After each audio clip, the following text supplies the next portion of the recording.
तो दोस्तों, इस कंपटीशन से भरी हुई दुनिया में आज आपको टेलीकॉम मार्केट में ज़्यादातर टेलीकॉम कंपनीज अपने प्रॉफिट को ध्यान में रखते हुए अपनी सर्विसेज देते हुए नज़र आ जाएंगी। लेकिन इसी टेलीकॉम इंडस्ट्री में एक ऐसी टेलीकॉम कंपनी भी है जो बिना प्रॉफिट को ध्यान में रखते हुए भारत के कोने कोने तक अपनी सर्विसेज प्रोवाइड करती है। जी हाँ दोस्तों, मैं बात कर रहा हूँ यहाँ पर BSNL की, जो बिना प्रॉफिट और लॉस को देखे हुए अपनी सर्विसेज देश के कोने कोने तक पहुँचाती है।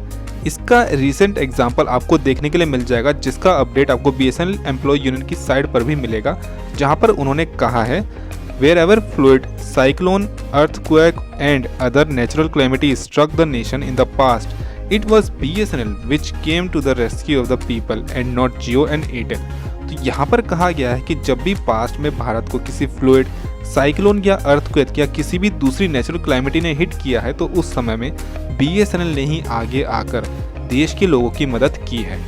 Once again, this has been proved recently when 41 workers were trapped in the tunnel in Uttarkashi. It was BSNL which swung into action and connected those 41 workers with their families.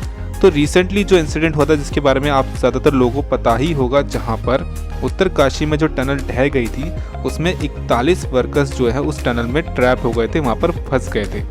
तो उस समय पर BSNL ने ही आगे आकर उन 41 workers को telephone connection की सर्विसेज प्रोवाइड की थी, जिससे वो सभी लोग अपने फैमिली मेम्बर से बात कर पाए थे, और जो उन सभी का उस समय हाल था वो अपने फैमिली मेम्बर्स के साथ और दूसरे जो भी मेडिक्स या दूसरे इमरजेंसी सर्विसेज वहाँ पर थी उनके साथ शेयर कर पाए थे। BSNL swiftly installed an exchange just 200 meters away from the tunnel and established a landline connection for the trapped workers. तो BSNL ने जो टनल ढही थी उत्तरकाशी में, उससे 200 मीटर की दूरी पर अपना एक एक्सचेंज एस्टेब्लिश किया था, और उसके बाद एक लैंडलाइन कनेक्शन वहाँ जो 41 वर्कर्स फंस गए थे टनल में उनके लिए प्रोवाइड की थी। This help the trapped workers to talk with their family members which give them a great relief. Once again, it is proof that the BSNL which truly serve the people, but the private companies only make profit.